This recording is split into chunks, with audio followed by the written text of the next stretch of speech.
SRT education में आप लोगों का स्वागत है। आज आप देखेंगे very important question unit number 2 course number 4 BA first year examination 2021 BRABU Muzaffarpur के लिए वेरी इंपॉर्टेंट क्वेश्चन है। यूनिट नंबर 2 विद्यालय के पाठ्यक्रम में भाषा, language in the school curriculum. घर की भाषा पहला क्वेश्चन है। घर की भाषा एवं विद्यालय भाषा पर एक निबंध लिखिए। मतलब माने ऐसे टाइप में लिखना है हमको। Right essay on the home language and the school language. घर की भाषा या गृह भाषा, होम लैंग्वेज, भाषा का भावों से गहरा संबंध होता है। बालक माता के दूध के साथ साथ घर की भाषा भी सीखता है। भाषा का प्रयोग बालक के घर में उसके माता पिता तथा बंधुगण करेंगे, वही भाषा बालक भी सीखेगा। यह संबंध केवल क्रान्विक भी न होकर भावात्मक भी होता है। बालक अपने माता पिता के से स्नेह करता है और उसके माता पिता भी उसे बड़ा प्यार करते हैं। इसी कारण बालक सर्वप्रथम अपने घर की भाषा सीखता है। घर की भाषा के साथ उसका संबंध धीरे धीरे इतना गहरा हो जाता है कि वह सोचता है कि वे घरेलू भाषा में भी क्या करें, भाषा में भी सोचता है। कालांतर में अन्य भाषाओं का प्रयोग करने की दक्षता का विकास हो जाने पर भी वह जितनी सुगमता से घरेलू भाषा का प्रयोग करता है उतनी ही अन्य भाषा का प्रयोग नहीं कर पाता है। प्रौढ़ अवस्था में भी घर की भाषा का जो संबंध व्यक्ति के जीवन में होता है वह किसी अन्य भाषा से नहीं होता है। व्यक्ति किसी भी समय सोते जागते उठते बैठते अपने विचारों को अभिव्यक्ति जितनी सहजता से घर की भाषा में कर लेता है उतना अधिकार उसका किसी अन्य भाषा में कभी नहीं हो पाता है। प्रांतीय की भावना का विकास इसी आधार पर होता है, क्योंकि घरेलू भाषा में हमें अभिव्यक्ति की सहजता प्रदान करती है। घर की भाषा का महत्व, importance of the home language.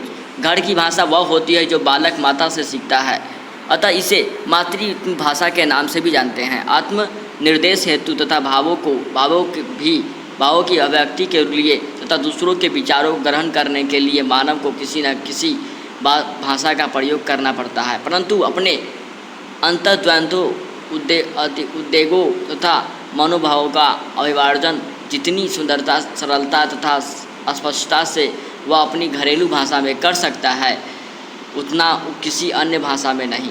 अपने समाज के शिष्टजन जिस भाषा में विचार विमर्श, कामकाज, लिखना पढ़ना करते हैं वही घरेलू भाषा का मातृत्व भाषा है। जिस भाषा का प्रयोग अपने विचार की अभिव्यक्ति करता है सही अर्थ में उस बालक की वही मातृभाषा है।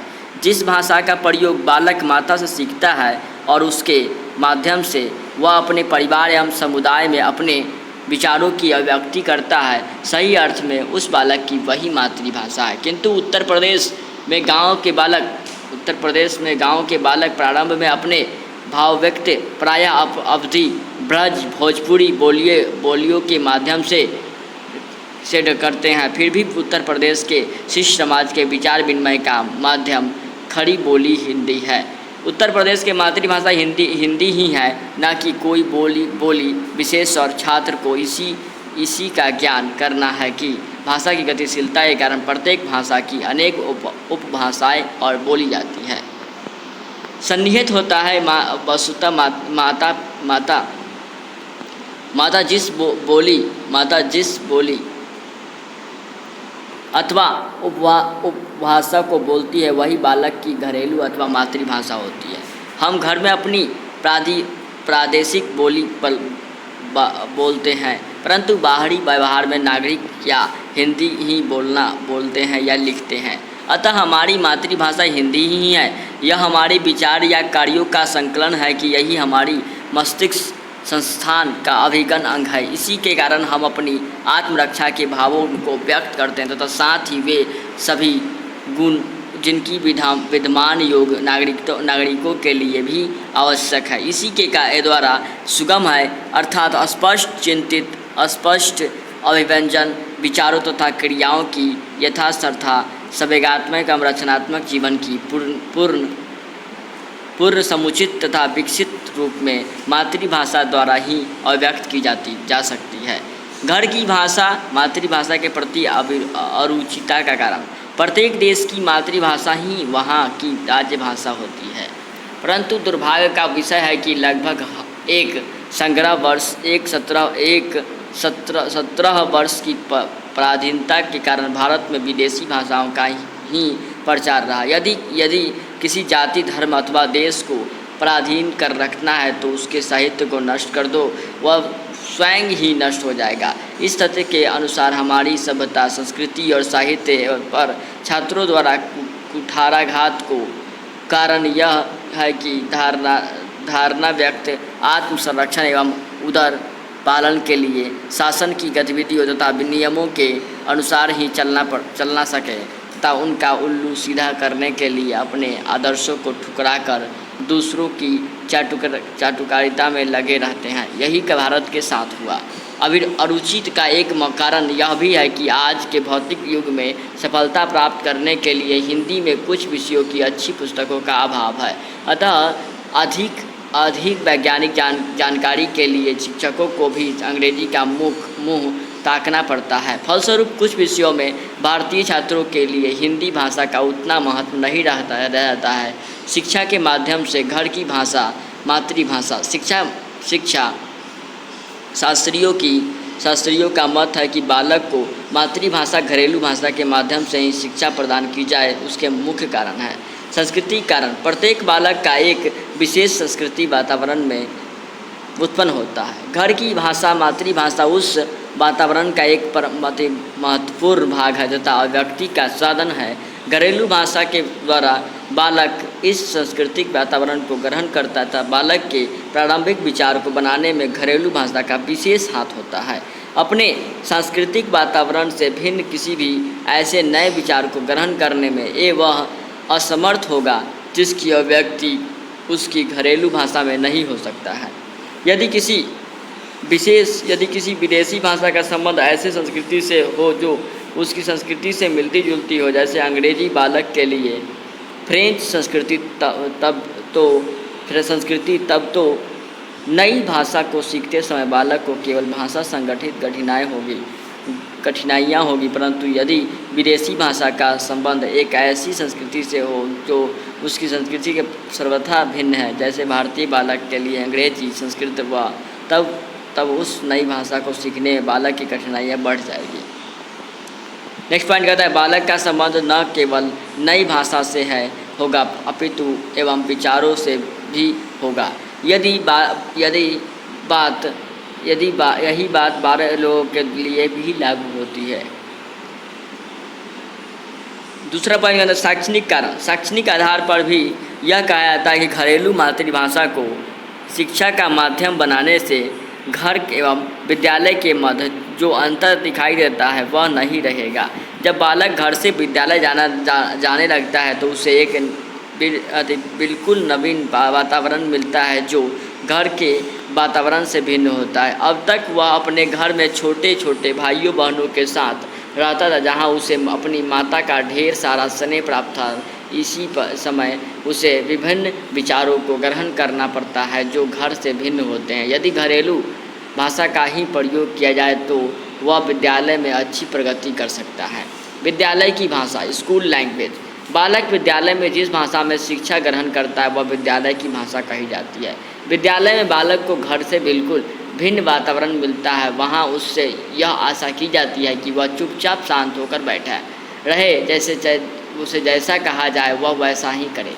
जो प्रश्न उससे पूछे जाए उन्हीं का जवाब उत्तर दे। उसके सामने नए नए विचार तथा नई नई बातें आती है और इससे इसका प्रमाण देना होता है कि उसने उन नए विचारों को तथा नई बातों को जल्दी जल्दी ग्रहण कर लिया है। यहाँ प्रत्येक बात बालक को घर से भिन्न मिलती है और यदि कभी कभी वह यह देखते हैं कि बहुत से बालक अपने आप को इस नवीन वातावरण के अनुकूल बनाने में असमर्थ पाते हैं तो इसमें आश्चर्य की कोई बात नहीं है। यदि भाषा भी जिसमें यह सब नई बातें रखी जाती है उसकी मातृभाषा से भिन्न है तो बालक की कठिनाइयाँ कितनी बढ़ जाएगी, इसका अनुमान हम भली भांति लगा सकते हैं। यदि बालक को पाठशाला में आते हुए बहुत समय से हो रहे हो चाहे फिर भी भिन्न विषयों को ढेर सारे पाठ पढ़ने होंगे, वह भूगोल अथवा इतिहास का पाठ सरलता से समझ सकेगा यदि वह अब उसकी घरेलू भाषा में पढ़ाया जाए। दूसरी भाषा के माध्यम से इन विषयों में पढ़ाने में बालक पर भार बढ़ जाएगा और उसकी प्रगति अत्यंत धीमी हो जाएगी। जिस भाषा का प्रयोग बालक अपने घर में करते हैं उसमें शिक्षा देने से घर और पाठशाला का संबंध निकटता का बना रहता है। जो कुछ बालक पाठशालाएं पढ़ेगा उसका प्रयोग वह घर में कर सकता है। उसके अतिरिक्त माता पिता की पाठशाला भी समस्याओं को अच्छी प्रकार से समझ सकेंगे और बालक की शिक्षा में पाठशाला को कुछ योगदान दे सकेंगे। माता पिता की किसी भी प्रकरण को घरेलू भाषा में जितनी अच्छी तरह से अभिव्यक्त कर सकते हैं उतना ही अन्य भाषाओं में नहीं। इसके अतिरिक्त बालक की भी कोई भी प्रकरण जितनी अच्छी तरह से घरेलू भाषा में सीख लेता है उतना अन्य भाषाओं के प्रयोग से नहीं सीख पाता। घरेलू भाषा की अपेक्षा विद्यालय में प्रयोग की जाने वाली भाषा के स्तर की शक्ति अधिक आंकी जाती है। इसका प्रमुख कारण यही है कि विभिन्न विषयों का पठन छात्र विद्यालयी भाषा में करता है और उस भाषा का निरंतर प्रयोग करने से उस भाषा पर भी पकड़ उत्पन्न हो जाती है। दूसरा हम क्वेश्चन लेके आए हैं, भाषा का अधिगम से आप क्या समझते हैं? अधिगम में भाषा के केंद्रीयता का वर्णन कीजिए। What day means by the language learning discuss in centrally of the language in learning।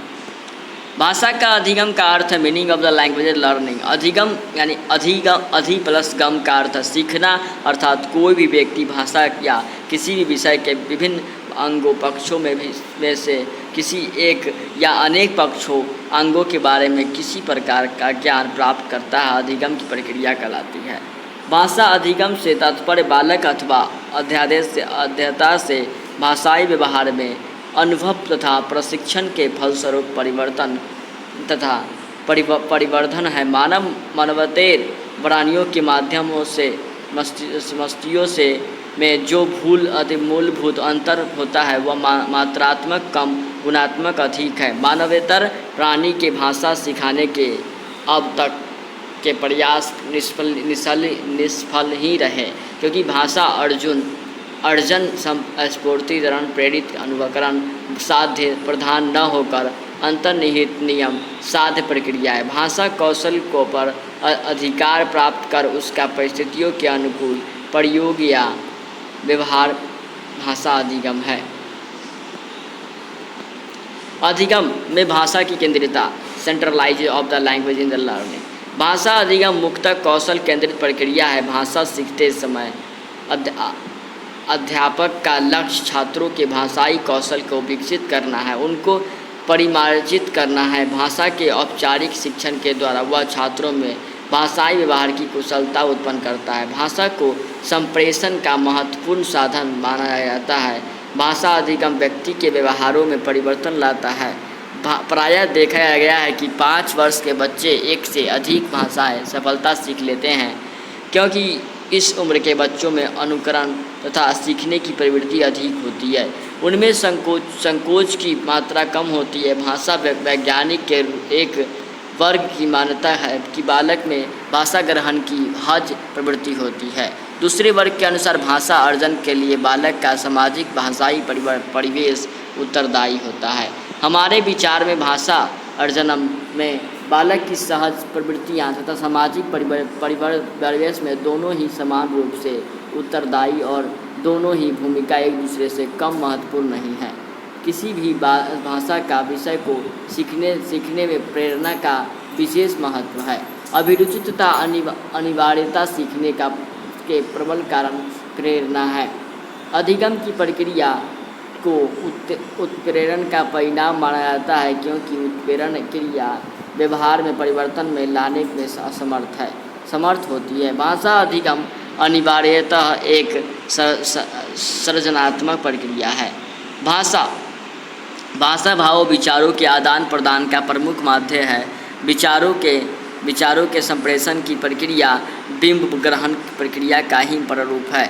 परिवार में या शिक्षालय में बच्चा जो भी भाषा सीखता है वह शब्द प्रतीकों के माध्यम से सीखता है। ये शब्द प्रतीक विभिन्न पदार्थों, वस्तुओं, घटनाओं, क्रियाओं तथा दृश्यों आदि के सूचक होते हैं।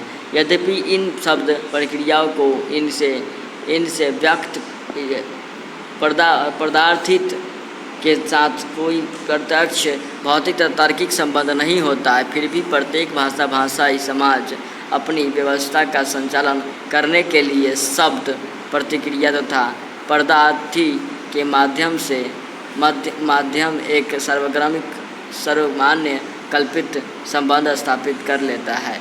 बालक का अध्यादेश वाक्यों के रूप में विचार रहित को सुनाता है।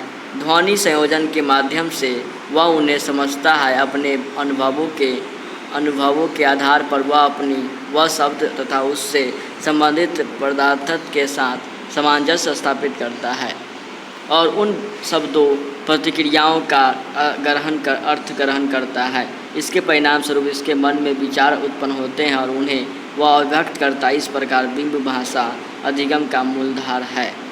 भाषा का शिक्षण प्रक्रिया भाषा शिक्षण औपचारिक रूप से सुनिश्चित एवं आदेशीय प्रक्रिया है।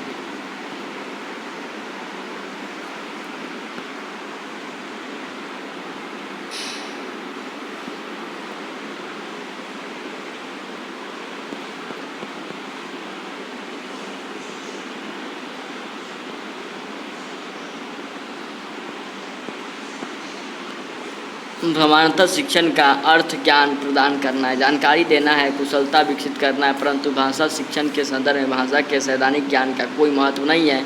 भाषा की संकल्पना कौशल प्रधान विषय के रूप में की जाती है। अतः भाषा शिक्षण से तात्पर्य शिक्षक की उस विशिष्ट व्यवस्था से है जिसके द्वारा भाषाई कुशलता का विकास संभव है। भाषाई कुशलता का संबंध भाषा के 4 अधिक कौशल्यता से है। विकास क्रम की दृष्टि से यह सुनना, बोलना, पढ़ना, लिखना कौशल के शिक्षण पर महत्वपूर्ण वर्गीकरण निम्नलिखित प्रकार से, जैसे भाषा अधिगम, भाषा मुख्य कौशल प्रधान और कौशलता होता है कि मुख्य दोनों होते हैं। ये पिक्चर देख सकते हैं आप लोग। भाषा का दायित्व मुख्यतः अध्यात्मक का है। वह छात्रों की योग्यता, रुचि तथा आवश्यकताओं के अनुसार पाठ्य सामग्री को सुव्यवस्थित करता है तथा उसके शिक्षण की योजना तैयार करता है। भाषा शिक्षण में सहायक विधि प्रकार की तकनीकी तथा अभ्यासों के उपयोग द्वारा वह शिक्षण पर सामग्री को इतनी कुशलता से प्रस्तुत करता है जिससे छात्र अधिकतम अधिगम के लिए उत्प्रेरित हो सकते हैं। शिक्षक को प्रभावित करने के लिए वह न केवल बालकों पर अपनी दृष्टि केंद्रित करता है बल्कि अधिगम के लिए समुचित मनोवैज्ञानिक तथा सामाजिक परिवेश भी गठित करता है। भाषा विशिष्टता शिक्षण बिंदुओं को अनुत्तरण क्रम से प्रस्तुत करता है और शिक्षण उक्तियाँ का प्रभाव उपयोग होता है। भाषा शिक्षण के दायित्व का कुशलता से निर्वाह करने के लिए भाषा अध्यापक को अन्य संबंधी विषयों, कुशलताओं तथा तकनीकियों की जानकारी रखनी आवश्यक होती है। अतः भाषा संबंधी विषयों तथा तकनीकी की जानकारी रखनी पड़ती है। अतः भाषा अध्यापक को मनोविज्ञान तथा भाषा विज्ञान का ज्ञान होना चाहिए। इससे वह छात्रों के मनोवैज्ञानिक तथा शिक्षण में अंतर्निहित मनोवैज्ञानिक सिद्धांतों को समझने तथा उनका समुचित उपयोग करने में असमर्थ होता है। चूँकि भाषा का अध्यादेश अधिगम का केंद्र बिंदु है अतः शिक्षण के प्रमुख अंग पर ध्यान केंद्रित करना आवश्यक है। सिखाई जाने वाली भाषाई सामग्री छात्रों की आवश्यकता के रूप में हो, उनमें वांछित कुशलता का विकास हो सके। इसके लिए सामग्री की पूर्ण व्यवस्था का एवं नवीन सामाजिक सामग्री का निर्माण अव्यापक हो जाता है। भाषा वैज्ञानिक जानकारी इस दिशा में विशेष सहायता सिद्ध होती है कि विभिन्न संबंधों में अनुकूल भाषा का प्रयोग सीखने के लिए विशिष्ट साम्राज्य की आवश्यकता होती है। अतः भाषा वैज्ञानिक हेतु अंतर्दृष्ट विशेष उपयोगी होते हैं। भाषा का प्रयोग सामाजिक संदर्भ सापेक्ष विशिष्ट संदर्भों में अनुकूल शब्दों वाक्यों तथा वाक्यों का चयन करता है। साहित्यिक विचार गोष्ठियों में प्रमुख भाषा शैली है।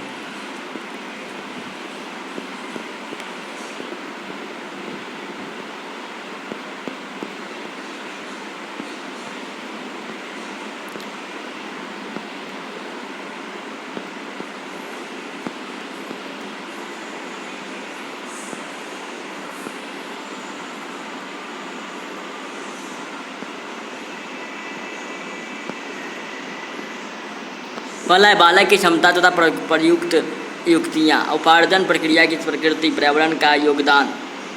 बालक का भाषाई विकास उसके व्यक्तित्व का महत्वपूर्ण निर्धारण है, परंतु इसके बालक समग्र विकास से भिन्न एकांग तथा एकांकिक विकास नहीं माना जाता है। भाषा विकास अन्य विकास से संबंधित है। पहला है बालक की क्षमता तथा प्रयुक्त युक्तियाँ।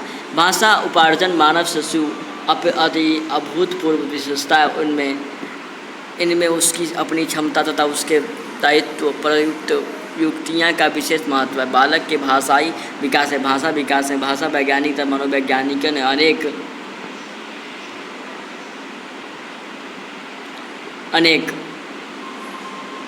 अनेक मानसिक शक्तियों तथा योग्यताओं के अस्तित्व को स्वीकार किया। भाषा उपार्जन के क्रम में बालक द्वारा प्रयुक्त युक्तियों के विवेचन में इन शक्तियों तथा योग्यताओं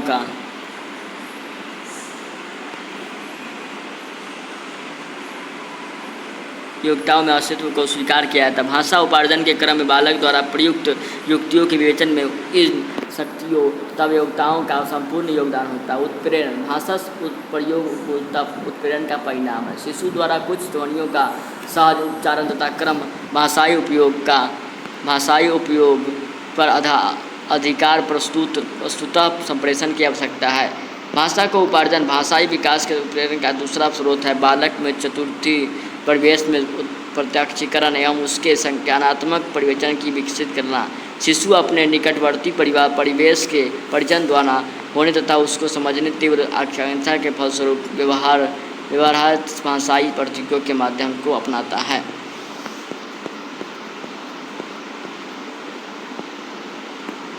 प्रत्याक्षात्मक एवं संज्ञानात्मक विकास। भाषा उपार्जन प्रत्याक्षात्मक योगदान तथा संज्ञानात्मक शक्तियों के विकास के संबंध में वस्तुओं प्राणियों कार्यों व्यवहार के प्रत्यक्षीकरण की कुशलता विकसित होने तथा चिंतन एवं स्मृति आदि संज्ञानात्मक शक्तियों के विनाश क्रम के साथ बोधन एवं अभिव्यक्ति की कुशलता विकसित होती है। उपार्जन युक्तियाँ। भाषा के वयस्क प्रारूप के उपार्जन में बालक अनेक कुरीतियाँ का स्वतः प्रयोग करता है, यद्यपि वह इन युक्तियों का सचेतन रूप में प्रयोग नहीं करता है, परंतु ये स्वयं अंतःमूर्तियों युक्तियों भाषाई विकास में सहायता करता है। कुछ विभिन्न है। पहला है संदर्भगत अधिनियम। भाषा का प्रयोग विशिष्ट स्थितियों एवं संदर्भों में होता है। बालक इन संदर्भों में भी भाषाई संकेतों को उसकी भाषाई प्रक्रिया इन संदर्भों में जुड़ी होती है। ये स्थितियाँ एवं संदर्भ उद्दीपन के रूप में काम करती है। अनुष्करण क्या कहता है? भाषा उपार्जन में समानतः अनुकरण के जन्म के प्रवृत्ति के फलस्वरूप बालक निकटवर्ती परिवेश में प्रयुक्त होता है, भाषा को सीखता है। इस सिद्धांत के अनुसार भाषा उपार्जन में दो प्रमुख व्यवसाय है। बालक जब नवीन व्याकरण रूप में उद्भाषित होता है तो उसका आयान अनुकूलन होता है। इन नवीन रूपों के सहज अभ्यास द्वारा वह अपने आप को व्यवहार में प्रतिष्ठित कर लेता है। उपार्जन का प्रक्रिया सरलता एवं भाषा उपार्जन में क्या होता है? संज्ञानात्मक उपार्जन का शब्दों को संदर्भ में जोड़ने की प्रक्रिया के साथ अपमूर्तीकरण एवं समानीकरण की प्रक्रिया भी समाहित रहती है। शब्दों को संदर्भों में जोड़ने की प्रक्रिया के साथ ही भाषा प्रयोग के नियमों की जानकारी उसके अन्वेषण तथा नियम निर्धारण की प्रक्रिया है स्वतः गतिशील रहती है। भाषा के द्वारा व्यक्ति अति संकल्पनाएँ एवं व्याख्याएँ संरचना को जटिलता तथा उसकी परस्परता संबंध भाषा का विकास के महत्वपूर्ण निर्धारण है। एक और वस्तुओं तथा पदार्थों का नामों को वह रटकर सरलता से याद कर लेता है तो दूसरी ओर उनके प्रयोगगत विशिष्टताओं को जटिलताओं से भी उसे और स्वागत होना पड़ता है। तो बस आज के वीडियो में इतना ही रहने दीजिए। आज हम पढ़ रहे थे भाषा के बारे में, भाषा से संबंधित रिलेटेड क्वेश्चन पढ़े थे। 2 क्वेश्चन हमने पढ़ा। पहला क्वेश्चन था ये हमारे पास घर की भाषा एवं विद्यालय भाषा पर एक निबंध लिखने टाइप का था। तो अब दूसरा क्वेश्चन था हमारे पास क्या भाषा अधिगम से आप क्या समझते हैं, अधिगम के केंद्रीयता का वर्णन करना था। तो हम आज कर लिए हैं, इस वीडियो में आपका वर्णन हो चुका है। तो आज के लिए बस इतना ही वीडियो रहने दीजिए। It's okay, good bye.